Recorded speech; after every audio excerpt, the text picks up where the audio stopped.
Guys, हमारा topic है hard water और सॉफ्ट वाटर। तो ऐसे हम लोग इसको नॉर्मली कैसे समझ सकते हैं? हार्ड वाटर वो वाला पानी होता है ना जो लैदर मतलब झाग नहीं बनाता है साबुन के साथ। क्यों?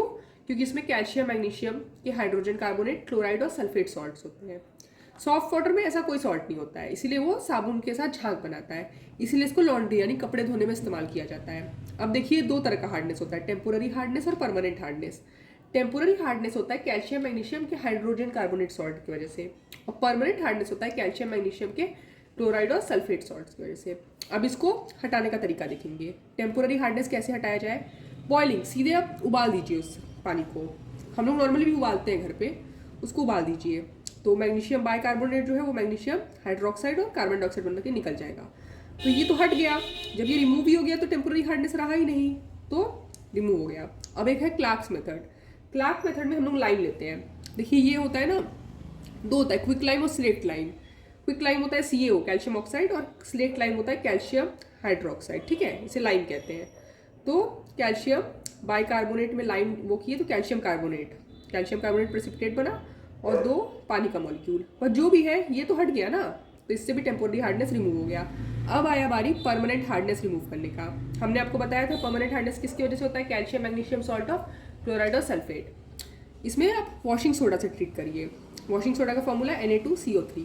MCl2 मतलब क्लोराइड का सॉल्ट है कैल्शियम मैग्नीशियम का, तो MCO3 मतलब अगर कैल्शियम लिए तो कैल्शियम कार्बोनेट बना, नहीं तो मैग्नीशियम कार्बोनेट और सॉल्ट बन गया। तो ये हो गया परमानेंट हार्डनेस रिमूव करने का एक मेथड। दूसरा है कैलकॉन्स मेथड। कैलकॉन है, इसका फॉर्मूला देखिए, Na6P6O18।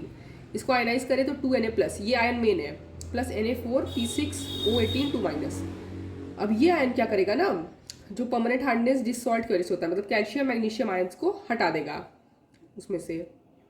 ठीक है, तो जब कैल्शियम मैग्नीशियम को हटा ही दिया वो, मतलब ये अपने एक्सचेंज कर लेगा, तो फिर वो हार्डनेस हट गई उसकी, तो परमानेंट हार्डनेस रिमूव हो गया। फिर आयन एक्सचेंज मेथड है, इसमें भी सोडियम इंपॉर्टेंट है। इसमें हम लोग जियोलाइट या परम्यूटेट लेते हैं। आप ये मेन ब्लॉक के कंपाउंड्स में आप पढ़ेंगे, मतलब ब्लॉक कंपाउंड्स में NaAlSiO4, इसको NaZ लिखते हैं। ये क्या करता है ना, कैल्शियम मैग्नीशियम आयंस को एक्सचेंज कर लेता है फिर से, और सोडियम मिल जाता है हम लोग को। तो एक्सचेंज करने से क्या हुआ, फिर से ये परमानेंट हार्डनेस को रिमूव कर दिया। फिर आया सिंथेटिक रेसिन मेथड।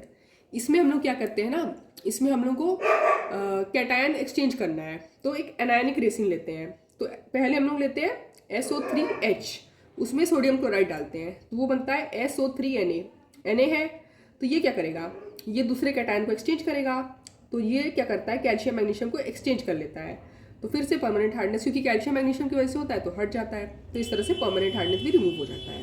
तो ये टॉपिक हमने शॉर्ट्स के फॉर्म में भी डिस्कस किया चैनल पे, और हमने सोचा कि एक वीडियो के फॉर्म में भी डिस्कस कर ले ताकि पढ़ने में आसानी हो। Thank you.